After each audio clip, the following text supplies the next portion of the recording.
est quand même intéressant. Et même nous, en tant que journalistes, et vous qui êtes des fact-checkers, vous qui êtes aujourd'hui dans cette contribution de lutte contre la désinformation, eh bien, on comprend premièrement, il faut pas se faire des idées reçues lorsqu'on est face à une information ou à un sujet. Il ne faut pas se faire des idées reçues.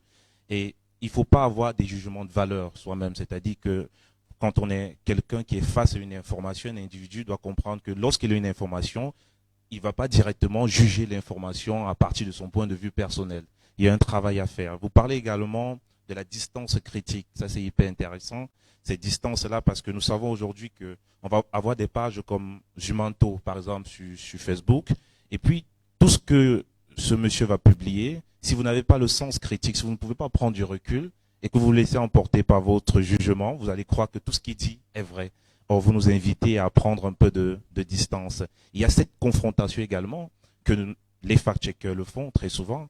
C'est un chemin qui mène lorsqu'il s'agit de vérifier leur information. Et ça, on le rappelle encore, il faut toujours confronter ses sources. Ça, vous le dites. Donc, on salue déjà cette belle approche des sciences sociales. Moi, j'avais pas vu ça comme ça. Je suis très content de savoir que les sciences sociales peuvent véritablement contribuer à lutter contre la désinformation. On peut saluer déjà cette première approche du professeur, s'il vous plaît. Poursuivez. Merci. Vous avez résumé mieux que moi-même ce que j'ai dit. Alors, le deuxième élément, c'est cette spécificité de la recherche en sciences sociales. C'est-à-dire que la spécificité même de la recherche en sciences sociales peut donc être envisagée comme une modalité de lutte contre la désinformation. Pourquoi? Il faut qu'il y ait une multiplication de recherches sur les sujets portant sur la désinformation. Parce que malheureusement, le monde académique est un monde restreint, fermé. C'est un monde d'initiés, entre guillemets, mais qui n'est pas ouvert au public.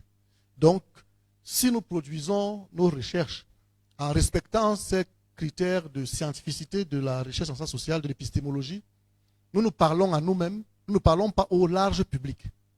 La conséquence, c'est que ça peut ne pas avoir un gros impact sur les populations. C'est un milieu donc qui a aussi ses canaux de diffusion. Si on a dit que le message est dans le média, le médium, ça veut dire que même les canaux de diffusion, nous avons les éditeurs, les revues, les colloques, les congrès, qui ne sont pas forcément les canaux qui sont visités par la population. Mais, monsieur le modérateur, nous avons aussi la désinformation au sein des sciences sociales, malheureusement. Qu'est-ce que j'appelle des informations? Il y a ce que Pascal Boniface appelle les intellectuels faussaires. C'est-à-dire que c'est un intellectuel qui, connaissant bien la vérité, ayant abouti à des vérités scientifiques par le prisme qu'on a vu, dit autre chose parce qu'il est à la solde des gens.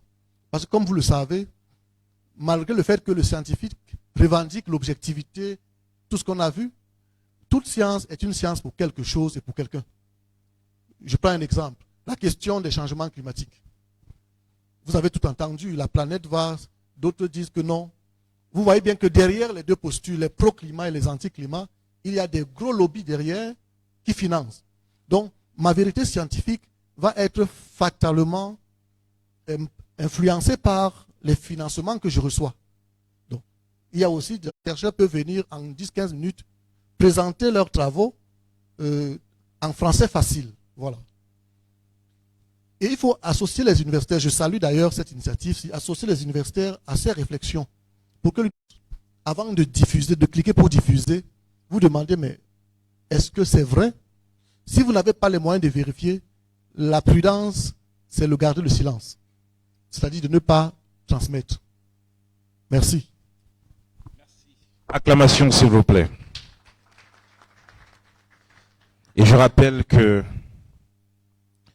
je suis Armand Lekaï-Somba, professeur titulaire de sociologie, chef de département de sociologie à l'université de Yaoundé 1 et directeur exécutif du laboratoire camerounais d'études et de recherche sur les sociétés contemporaines. Je crois que ça peut suffire. Vous croyez, vous voulez ajouter autre chose? En tout cas, c'est intéressant, c'est intéressant. Eh bien, Monsieur Christopher, avec vous, on va aborder la question. Vous le ferez en anglais certainement, je rappelle, mon anglais il n'est pas très bon. Donc, je vous prie d'avoir un anglais facile pour que je puisse comprendre, pour pouvoir transmettre. Je suis pas très bon en anglais, même si j'arrive à comprendre. Mais là, quand vous êtes professeur, n'utilisez pas des gros mots de professeur. Donc, ayez un anglais facile pour que je puisse comprendre et transmettre quelque chose à ce public. Mais de toute façon, je sais que si je comprends pas bien, mes collègues vont m'aider à traduire aisément. À vous la parole. Thank you, Junior. And once more, I think I'm going to focus more on disinformation, misinformation that creates electoral violence, and especially the use of social media. When we talk of disinformation or misinformation, we are talking on an issue of information failure. So when information has failed, then, we talk of disinformation or misinformation. And what can actually make information to fail? Mollem Christopher puts it that information fails when there is a blockage of information. When information does not circulate, when information does not go out, the people who are on the other side, they start asking questions. What is happening? And so these people would try now to fill the gap that is existing. And today with the social media, you see so many people are trying to fill the gaps. And when they fill the gaps, the information, we are not sure of the quality of information they are putting. If you look like in conventional media today, like Canaldo, where Junior is coming, there is an editorial board. And in this editorial board, before any information goes out, it is edited to see what is called the gatekeeping. How do you gatekeep to see that this information is not going to create destruction in the society? This information is not going to create conflict in the society, but the information is going to create an efficient, peaceful society. So that is why it is usually advisable not to block information. When you block information, people start creating their own information, and when they create their information, they give the impression as if the information is true. And today we see into either with the social media, the use of the social media, when these people create their information, they just start pumping it and everybody picks it up without verifying. Another aspect of information failure is distorted information. When information is distorted, the information is not accurate. When information is not accurate, then what happens? People now start manipulating the information and interpreting it in their own ways. And that is why we are coming to this topic that I find very important. How can we create a healthy and efficient society where communication is sound? People can trust in the information we are receiving. And especially today with the social media where we have citizen journalism. How do you collect data? Where do you collect data? Who are the people you interview? And all these aspects. And how do you cross-check your data? Because even if you go on the field, you collect data, you have to cross-check the data to see if the data is actually true. Many people go on the field, they collect data, and they don't know if they're collecting data from the side of a person who is, say, one-sided person, and you come and publish such an information.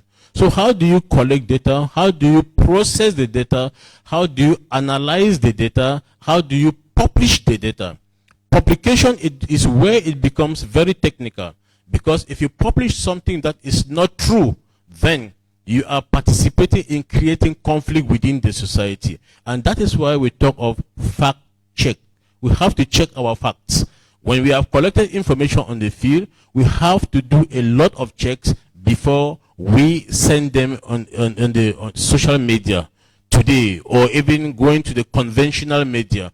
We have to check our facts, cross-check it over and over before carrying it to the social media. The other aspect we have seen is emotional beefing. People tend to beef up the emotions. They want to know, they want to be the number one. I want to be the number one to put information on the net, so that people should read. I want to be the Zimanto. I want to be the Mimimefo. I want to be the this. I want to be the that. And with that, you create sensational information. When you create sensational information, it therefore means that you did not check your information before putting it on the media. And this has led to so many conflicts in so many countries where sensational information are put on the net and it gives fake, wrong information. And before they realize it, it has already created a lot of issue. I would like to use the case of Rwanda. Of course, by then there was no social media, though today we are talking about the social media. But if you see the role the Rwanda media played, is it Seth Colin?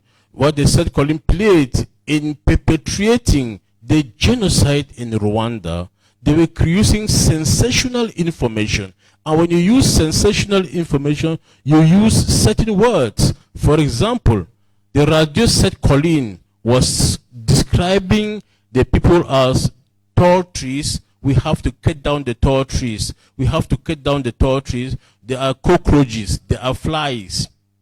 When you use such words, the message you are sending out is that you are saying these people are not human beings. They are flies. They are cockroaches. And immediately, the people start seeing other human beings as cockroaches, as flies, that they can easily destroy. So the use of words in social media should be controlled. You have to know the types of words you are using. Because if your word is not appropriate, if you use words that are dehumanizing another person in such a way, you are manipulating and formatting the minds of people to see the people as dogs, as animals, as cockroaches, as birds, as insects. So the use of words in social media should be seriously controlled in order to avoid manipulating people to pick up arms against another people. We have another aspect they call the, if all the different subsections in Yaoundé were stuffing electoral board, you have to be rational in the way you give out information so that they should know that it happened in a particular area. We don't have to generalize, because when we do generalization, it therefore means that we are demonizing the whole structure, of which it is one electoral officer that committed the error or the crime in a particular place. So the responsible way we send out information is very, very important. The other aspect we have to see is what we call the gatekeeping. This is a theory, the gatekeeping theory. With the gatekeeping theory, it is not all what you see or all what you know that you have to start pumping into the media. You have to at least try to ask questions. What are my intentions? What do I want to realize? Am I going to promote peace, security, or I'm going to create conflict? And we should understand that many people, when they have this idea of conflict, they think that they are going to be, somehow praised for bringing out these issues. But conflict is something that is very dangerous. It starts very lightly, and it starts to escalate and widen up. And once the conflict has widened up, it starts controlling all of us. So if anybody is picking up his or her pen, if anybody is sitting on the social media, you want to press your computer board, you have to ask the question, where or what do I want to realize? Am I realizing promoting peace and security in the society, or I want to create conflict? So for now, this is where I will end, and I'll come back to you. Alors, professeur, c'est intéressant. Bon, je vais voir si j'ai compris ce que vous avez dit. Ok. Et puis ils vont dire. Je vais prendre par la fin, hein, parce que vous dites la fin, en rappelant qu'aujourd'hui, lorsqu'on décide de partager une information, il faut bien qu'on s'interroge sur son intention. Est-ce que votre intention est de garantir la paix? Est-ce que votre intention est de sécuriser la société? Ou bien vous avez une mauvaise intention? Ça, c'est une première chose qu'il faudra retenir. Et c'est évident, pour nous qui sommes là aujourd'hui, c'est que Vous avez la parole autour du sujet que nous abordons aujourd'hui. À vous le micro. Merci beaucoup. Je ne vais que faire un travail de prolongation de ce qui a été dit par mes très estimés collègues. Alors pour le faire, je vais synthétiser mon intervention en 3 ou 4 petits points extrêmement brefs. Le premier point va m'amener à revenir sur la relation entre science et croyance. Professeur, mon ami Bachom a déjà un peu évoqué ça, donc je pourrais ne pas trop insister. Ensuite, je vais insister sur ce que j'ai appelé la nouvelle géométrie culturelle de notre époque, de notre contexte. Et c'est là où on verra le rapport dialectique entre, disons, libéralisme et désinformation. En troisième point, je vais revenir sur les élections comme étant un moment de crue politique. Je vais expliquer ce que ça veut dire et ce que ça implique. Et enfin, je vais donc rapidement, en guise de suggestion, de perspective de suggestion, revenir sur ce que j'appelle le recours aux sciences sociales. Alors d'abord, le rapport entre science et croyance, on sait que c'est un rapport extrêmement conflictuel. Il est d'autant plus conflictuel que pendant longtemps, et tout à l'heure le professeur Bachom a évoqué l'autorité de quelqu'un comme Descartes. Nous connaissons sa grande formule « cogito ergo sum », je pense donc je suis. En réfléchissant à cette formule, j'ai été amené à considérer que Descartes s'était trop vite précipité. Il n'avait pas tort, mais il était vite allé en besogne. Et moi, souvent, polémiquant un peu avec lui, je suggère qu'il aurait dû commencer par dire « credo ergo sum ». Je crois donc je suis. Parce que la croyance, qui est une forme élémentaire, disons, de la pensée, de la raison, fait de nous, à l'observation, d'abord des êtres de croyance. Nous croyons, quand on arrive à la vie, nos parents, le cercle familial, on nous raconte des choses. On nous transmet des préjugés, ceci n'est pas bien, ceci est bien, les femmes de là-bas ne sont pas bien, les hommes de là-bas ne sont pas ci. On nous gave de croyances, avant que plus tard la raison ne nous permette de discipliner ces croyances. Donc à la base, disons que l'homme est fondamentalement un être de croyance, et c'est pour ça que parfois, lorsqu'il va rencontrer la science avec ses exigences, la science va bousculer ses croyances, et très souvent pour déraciner des croyances, ça devient très compliqué. Et donc on verra plus tard que, disons, les structures de la désinformation se nourrissent de ce que l'homme est d'abord forgé par des structures de croyances qui lui transmettent ses croyances, et ces croyances font corps avec sa culture. Et finalement, ces croyances, qui peuvent faire le lit d'une forme d'ignorance, font qu'il est plus disposé à accepter des choses, même sans les avoir vérifiées. Or, on va se rendre compte que la science, elle a, disons, beaucoup d'exigences. La science vous impose de vérifier vos affirmations ou vos connaissances. La vérité scientifique est vraie parce qu'on peut la vérifier. Alors qu'une croyance, on n'est pas toujours obligé de vérifier la croyance. On croit en Dieu, on croit à la magie, on croit au marabout, on croit que lorsque on urine au bord de la route et qu'on est un homme, on doit cracher sur ses urines, etc. Vraiment des choses que personne ne sait. Tout à l'heure, vous sortez avec votre fils de 3 ans, il finit d'uriner, il va cracher dessus. Vous dites, mais cette affaire est sortie d'où? L'acte de cracher sur ses urines après avoir... Voilà, on ne peut rien vérifier de ça. Donc, la tradition, la foi, etc., la culture sociale partagée installe en nous des grandes réserves de croyances qui en fait lutte en permanence contre ce qu'on peut vérifier. Alors que la science viendra s'imposer, imposera, disons, ces vérités parce qu'on peut les vérifier. Bon, la vérité scientifique est vraie parce qu'on peut la vérifier. Et on la vérifie par des preuves.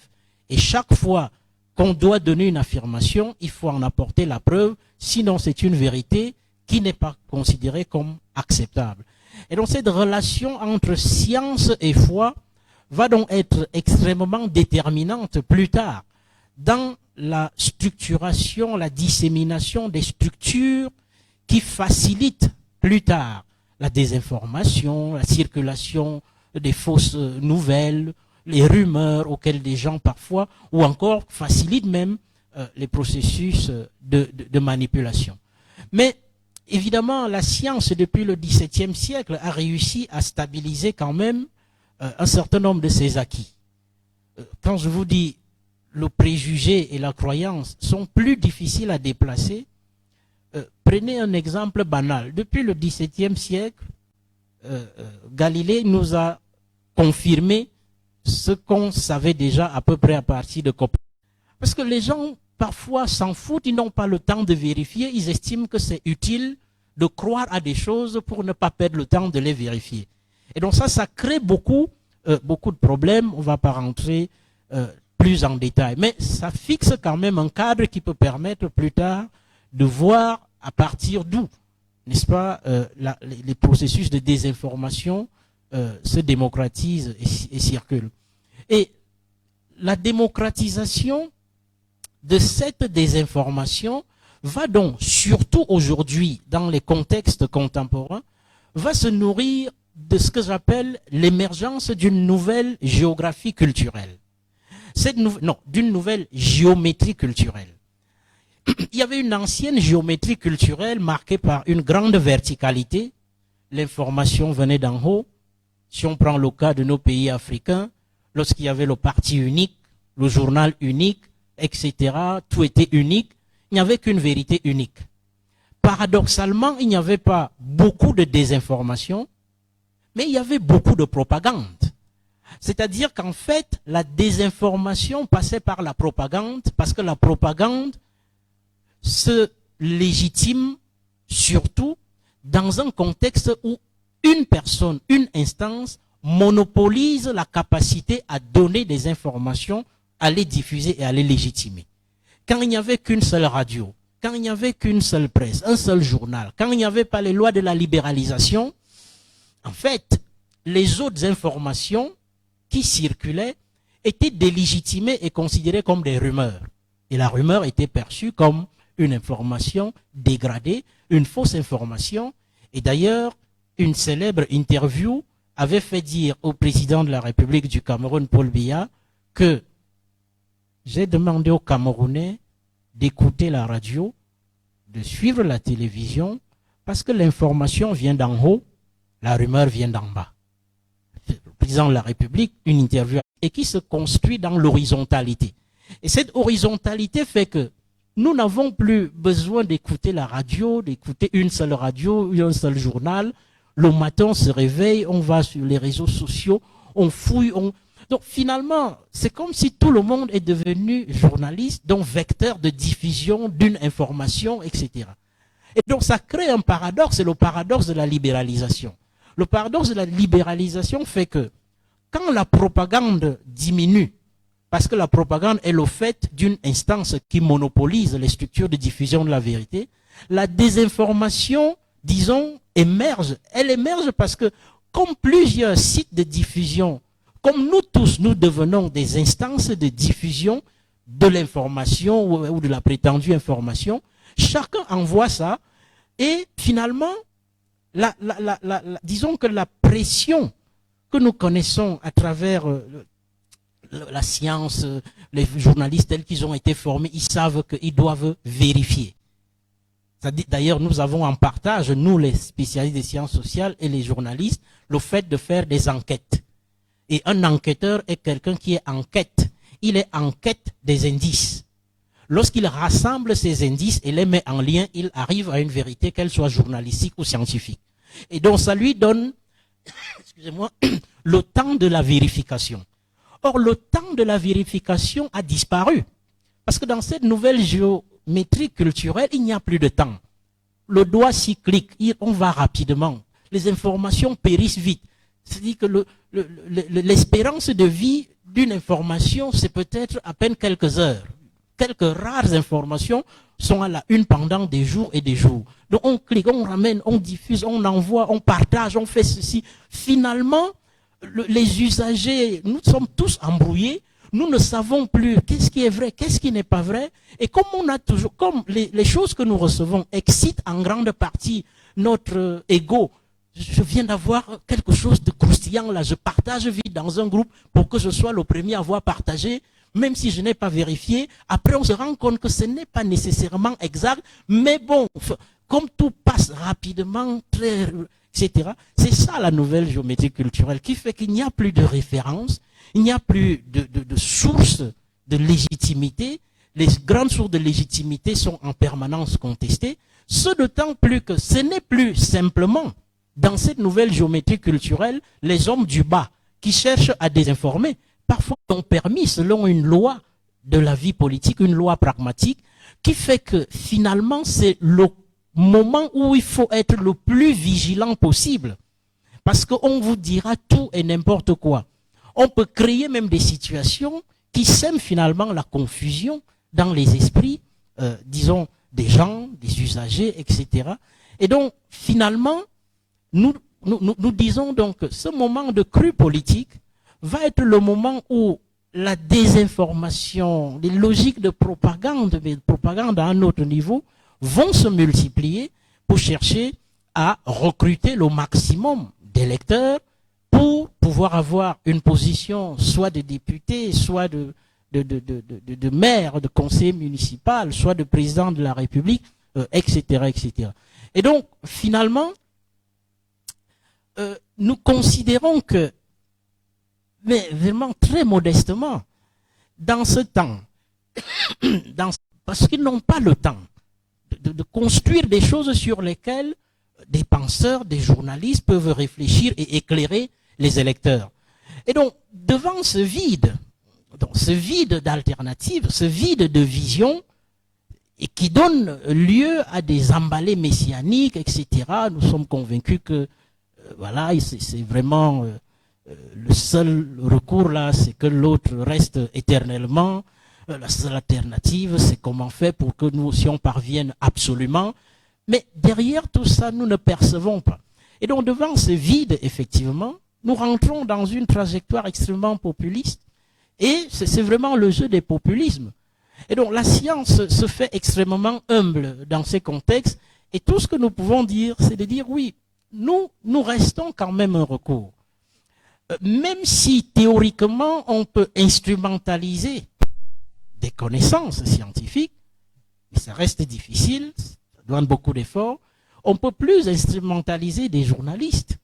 Le concept de journaliste embedded, c'est-à-dire des journalistes intégrés dans des équipes de campagne qui ne font plus en fait de l'information, mais qui font de la com pour des leaders d'opinion.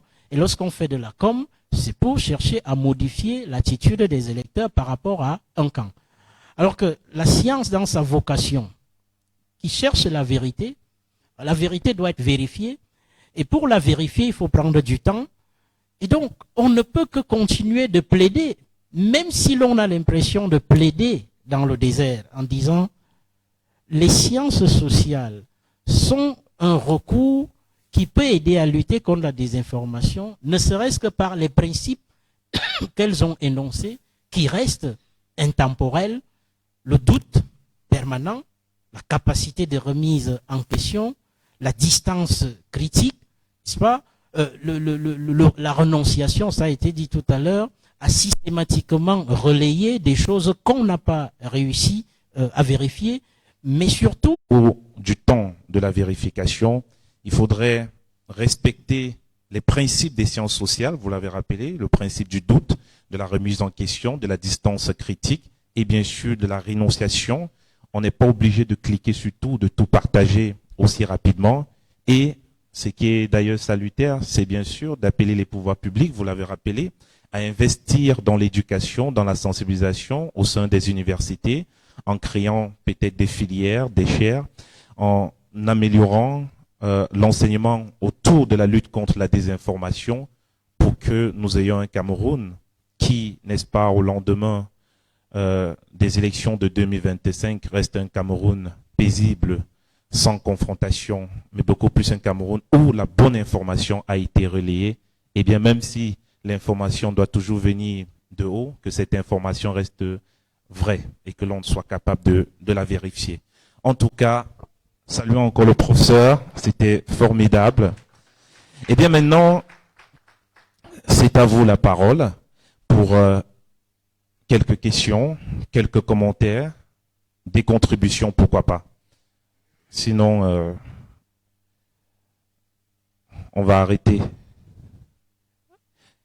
Et je tiens à rappeler que les professeurs ont été très très ponctuels. Nous sommes vraiment dans le timing. Est-ce qu'il y a des préoccupations, une contribution, des questions dans la salle? S'il vous plaît.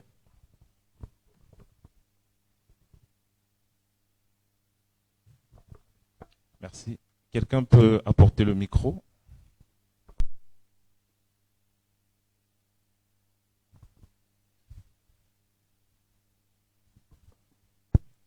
Merci.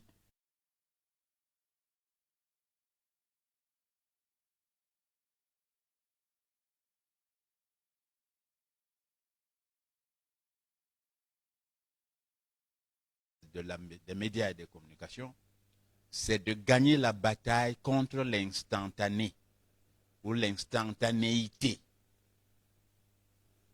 Parce que l'imaginaire vous flash. On flash votre imaginaire. Et vous fonctionnez, on veut vous faire fonctionner au réflexe et non plus à la réflexion. Et on veut vous motiver à mobiliser l'électorat pour qu'il fonctionne au réflexe et non plus à la réflexion. L'idée du recul sur laquelle il a insisté tient à cela. On ne vous laisse pas le temps de penser.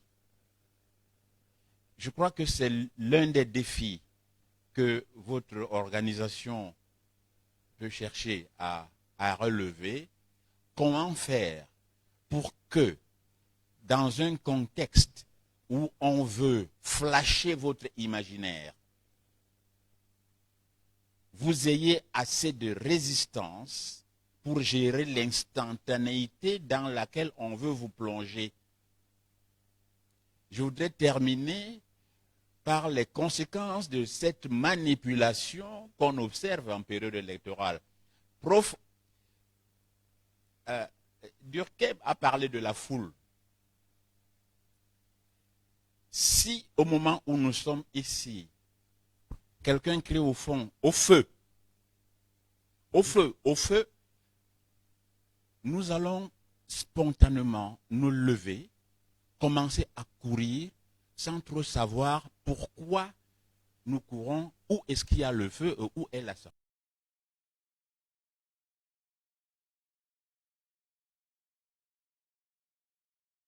C'est-à-dire que chaque fois que vous voulez vous distinguer de manière personnelle, il y aura toujours autour de vous, parfois c'est même des proches parents, des personnes les plus insoupçonnées qui vont vous dire « ça ne sert à rien, il faut seulement laisser.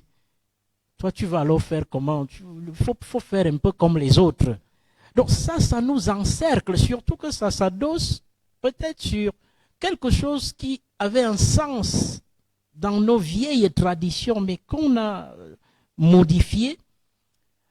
La culture de l'aînesse, qui pouvait s'appuyer sur ce qu'on peut appeler une épistémologie de la connaissance. La sagesse serait l'apanage de la vieillesse. La sagesse est l'apanage de la vieillesse parce que le vieux qui a vécu beaucoup a une grande expérience de la vie et peut demander aux jeunes de faire attention, etc., etc. Et cette sorte de noyau philosophique important va être dévoyé par une forme d'instrumentalisation de cette affaire qui va donc... On doit respecter le timing. Nous sommes arrivés au thème de l'échange. Il y a tout de même des réactions. Ce sont des réactions ou des questions? Des questions. Professeur, vous souhaitez prendre des questions? Vous souhaitez prendre...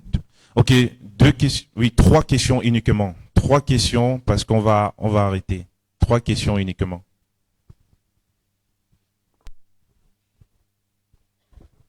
Bonjour à tous. Je me nomme Atsé Kambo Martial, je suis de la Côte d'Ivoire, issu de l'Université panafricaine. Merci beaucoup pour les échanges. J'ai une seule question. Est-ce que la méthodologie des centres sociaux peut être diffusée au large public? Si tu tombé déjà sur la première intervention du professeur, je n'ai pas totalement suivi, mais est-ce que notre méthodologie, on peut diffuser ça au grand public pour permettre au grand public d'être prudent par rapport à la désinformation? Merci beaucoup. Good morning to the panelists. Dr. Lawon Kendra, University of Bamenda. I discovered that there is supposed to be freedom in the university. However, your freedom of speech in the university shouldn't warrant you to perpetrate disinformation.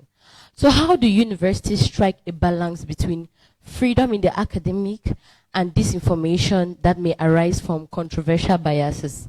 And secondly, what's our take on maybe advocating for courses that could lead to academics adopting a fact-checking or a disinformation regime, which may not really cause lecturers and students to get into a lot of disinformation within the academics? Because academics have really been hampered upon as far as disinformation and misinformation is concerned, maybe from wanting to take over the post of your colleague, or maybe from wanting to go higher. So what is our take on advocating for courses that could maybe train students and lecturers on disinformation within the university? Thank you.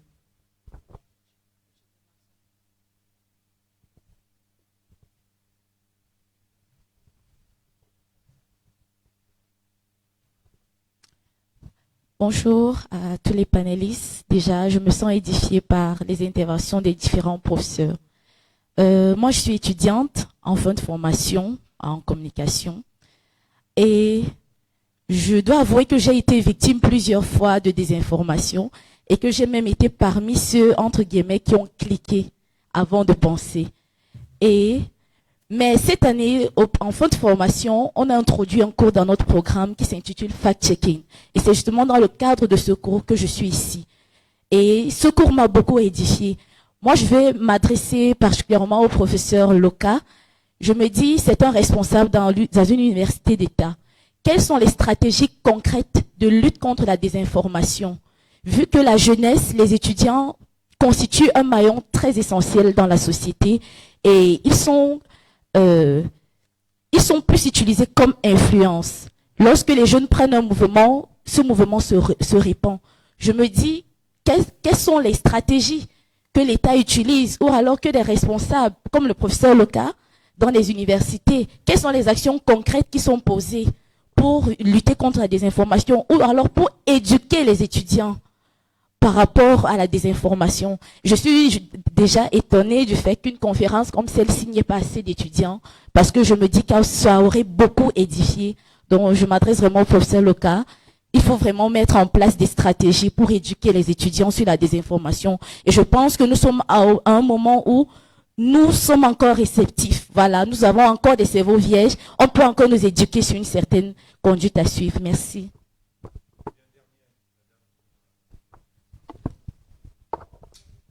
Bonjour à tous. Je m'appelle Aïcha et je suis communicatrice. Ma proposition, parce que ce n'est pas une question en tant que telle, j'ai une proposition selon laquelle, et si on avait un système comme étant en place, le système serait comme une légalisation échelonnée des différents médias. Je ne sais pas, comme la dame a parlé tout à l'heure des étudiants, je sais qu'il y a des systèmes de diffusion d'informations et donc on a des médias gouvernementaux et après on a des étudiants qui font aussi des relais. Si on avait un système qui légalisait tout cela, afin que tout cela soit en fait, je vais dire ça comment, légalisé pour que Si quelqu'un n'est pas dans cette légalisation-là et que cette personne-là relaie une information, qu'elle soit sanctionnée, bon, des règles en fait, échelonnées bien sûr. Je ne sais pas si on se comprend. Pardon? Oui, un truc comme ça en fait. Oui, Une en fait, cotation bien échelonnée, D'accord. avec des règles bien précises et une sensibilisation D'accord. qui permettra à ce que chacun puisse savoir quoi faire. Merci beaucoup pour ta Merci. contribution. Les professeurs ont parlé tout à l'heure de la crédibilité des médias, ça existe, on peut les classifier également, ça c'est intéressant. On peut avoir également des sanctions au niveau, c'est-à-dire il faut sanctionner, il faut vraiment qu'on sanctionne. Quand vous êtes responsable de fake news, il faudra arriver à sanctionner. Je crois, ça peut être possible en tout cas. Eh bien, les professeurs, merci. Hein, ceux qui ont posé des questions, merci beaucoup. Ce qui est intéressant, vous vous êtes adressé vraiment à chaque professeur. Donc, le professeur va répondre et ça sera ainsi son mot de fin également pour arrêter. On va commencer par... Voilà. Alors, moi, je ne serai pas long. Il y a une interpellation directe et spécifique. Alors, d'abord, il y a ce que nous faisons en tant qu'enseignants. Nous enseignons. Moi, j'enseigne de la première jusqu'en cycle de thèse. Et ce que je dis ici, j'essaye de le dire chaque jour, de faire la promotion de l'ouverture d'esprit, de la capacité d'autonomie, parce qu'on ne nous enseigne pas beaucoup à être autonome. Et si on ne vous enseigne pas à être autonome, c'est ça, c'est la conséquence que nous voyons aujourd'hui. On nous enseigne à être dépendant de beaucoup, de ceci, etc. Donc ça va même plus loin. Et donc, bon, comme chef de département, on fait des choses, hein, comme responsable de laboratoire. Matin, midi, soir, c'est des conférences, c'est des journées d'études sur des questions spécifiques. Et je peux vous dire que parfois, bon, c'est à partir du master qu'on sent un intérêt pour beaucoup de jeunes étudiants. Évidemment, si on allait leur dire que chacun aura un t-shirt et peut-être 1000 francs, ils auraient été nombreux et cette salle n'aurait pas pu les contenir. Donc vous voyez que c'est très complexe.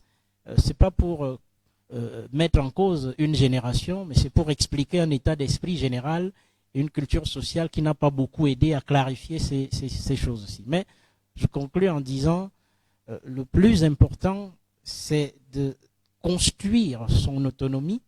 L'autonomie vous permet d'être libre par rapport à toutes les formes de déterminisme. On veut vous faire des choses alors que vous n'êtes pas sûr que c'est ce que vous voulez faire. Et à chaque fois avoir du recul, prendre le temps de s'assurer que ce vers quoi on nous invite est quelque chose qui correspond à ce qui doit être. Je crois que ça peut nous aider à limiter, disons, cette vague de désinformation. Merci beaucoup. Mais surtout, ça moi je le dis depuis, surtout dans le contexte des élections, à s'inscrire sur la liste électorale et aller voter des candidats dont on sent qu'ils peuvent. Parce que si on ne va pas voter, on laisse la possibilité à n'importe qui, n'importe où, de nous imposer pendant 5 ans n'importe qui. Voilà, merci. Okay, I will answer the question of the lady who asked it about university professors. Actually, I would say in Cameroon, there have never been a day that I was prohibited from teaching the way I want to teach. It is now left on the individual professors. And if you know how to give out balanced information, that is what we are saying here. How to give out balanced information without insulting or taking sides. In the university class, we have to be factual. We have to give out factual information. We use factual examples. We explain issues. And you keep away from political jargons. Let me give you a common example. For example, today in Cameroon, in the northwest and southwest, there's an ongoing conflict, right?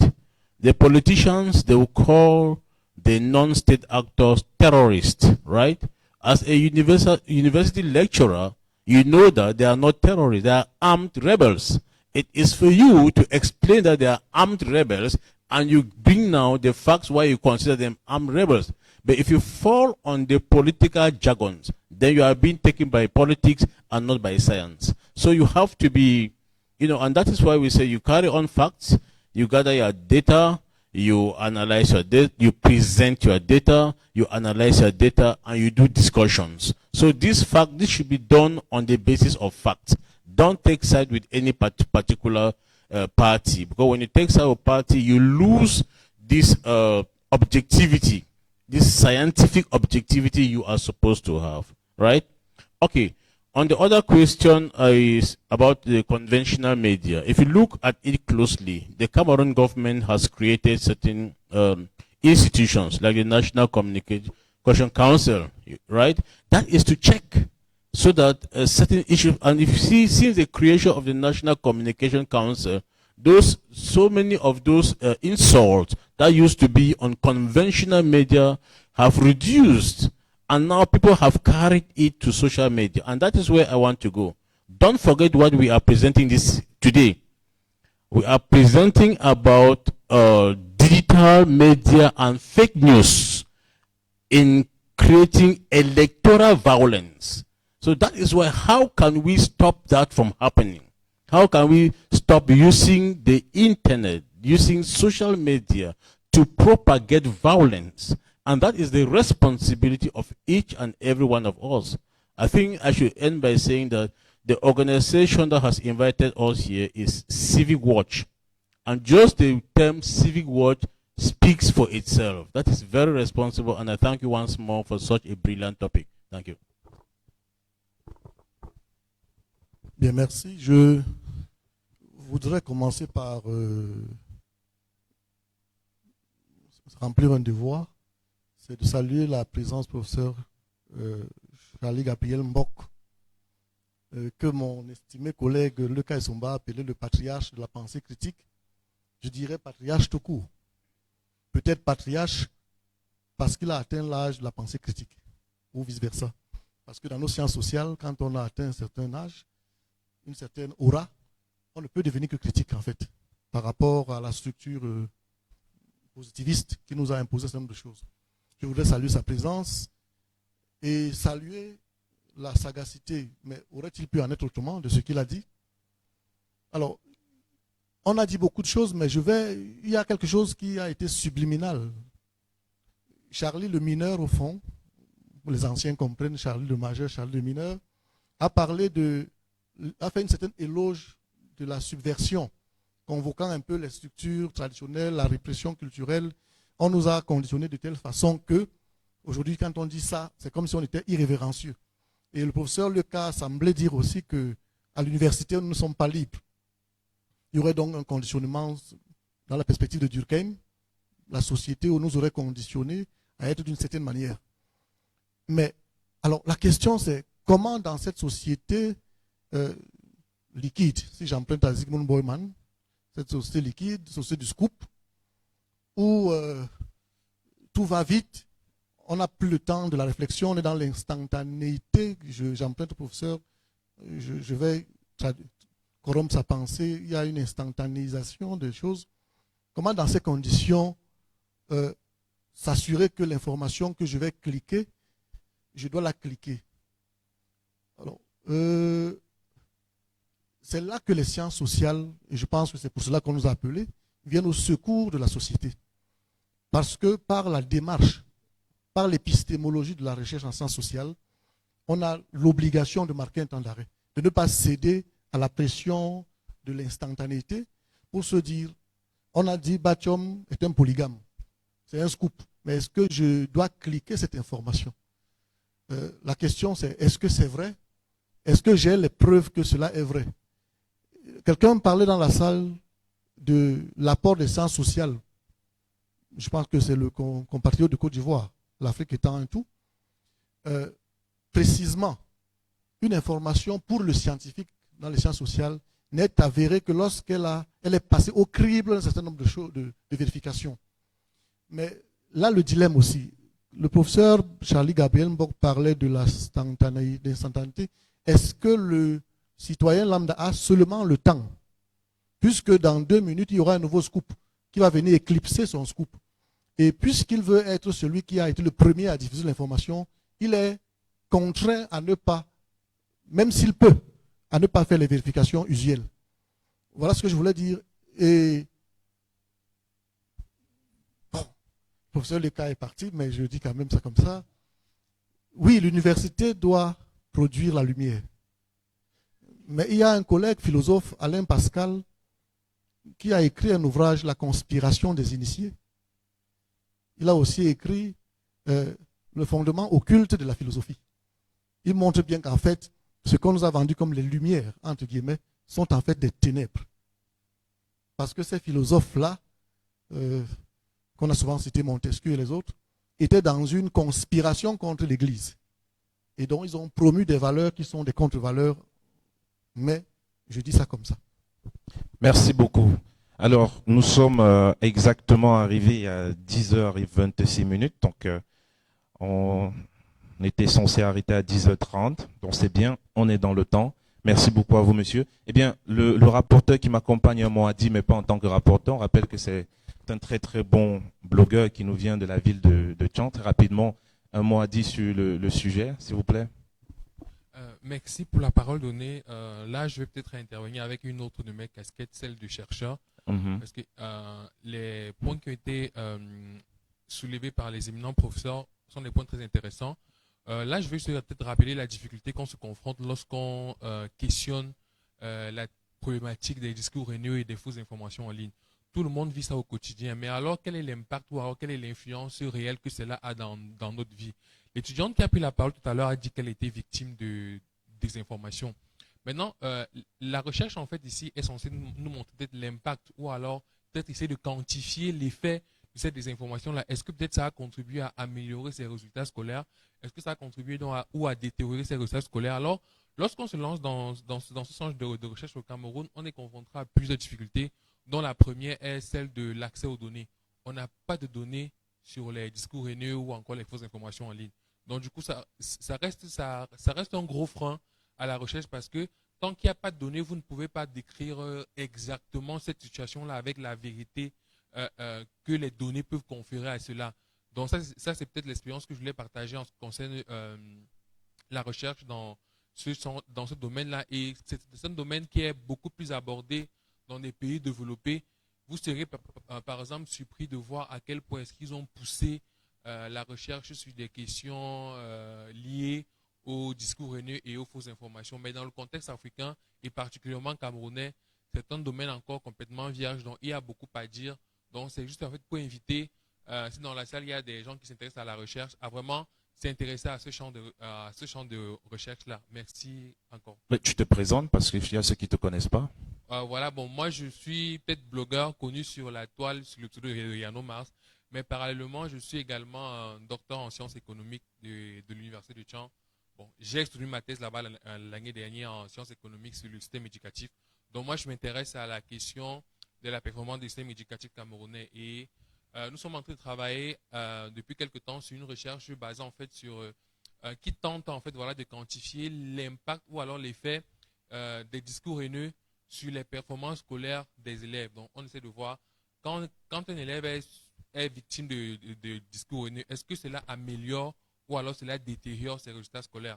Donc, on espère que ça va pouvoir aboutir parce que c'est très compliqué. De toute façon, on espère que ça n'améliore pas ses performances, sinon on va croire que les discours haineux, etc. Merci donc à tous d'avoir accepté ce rendez-vous, cet échange 10h, on va dire 10h29, donc exactement 10h30. C'est le temps qu'il nous fallait. C'était prévu 8h30, 9h30. On a ajouté une heure. On a ajouté une heure à la demande des panélistes. Donc, merci à vous. Et je remercie vraiment nos enseignants qui ont été ponctuels. Je remercie ceux et celles qui ont été ponctuels. Je me remercie moi également d'avoir été ponctuel. Et je vous remercie, vous, d'apprendre l'habitude d'être ponctuel à des rendez-vous. Applaudissez pour vous et à très bientôt.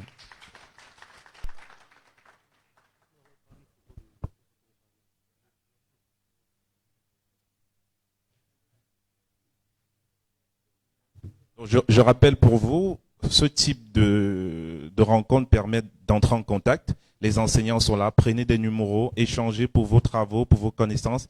Il y a beaucoup de personnalités dans la salle, donc discutez entre vous et gardez beaucoup plus de contacts, c'est l'essentiel. Donc que les jolies femmes ne fuient pas les garçons qui viennent, c'est pas toujours une affaire de drague. Parfois, on vient chercher les contacts pour autre chose. C'est pas toujours la drague. Donc, que les femmes ne se montrent pas orgueilleuses.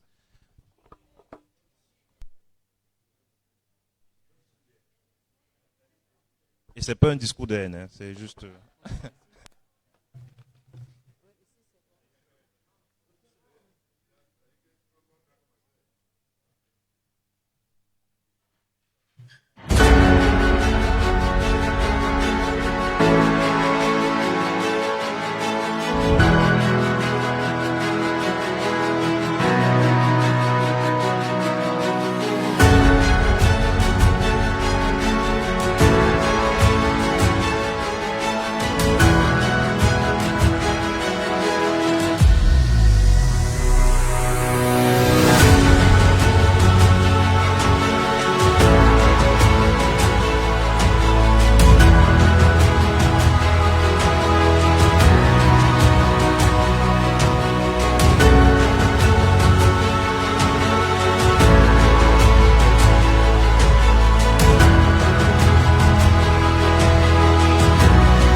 Boostez votre réputation sur les réseaux sociaux avec des vidéos en direct. Vos conférences, vos séminaires, vos événements, mariages et anniversaires. En direct et simultanément sur vos comptes Facebook, Twitter, YouTube et Zoom. Insérez dans vos vidéos en direct vos logos, des synthés, des animations et plusieurs vidéos à la fois. Pour votre e-réputation, contactez les pros d'ICT Media Strategies.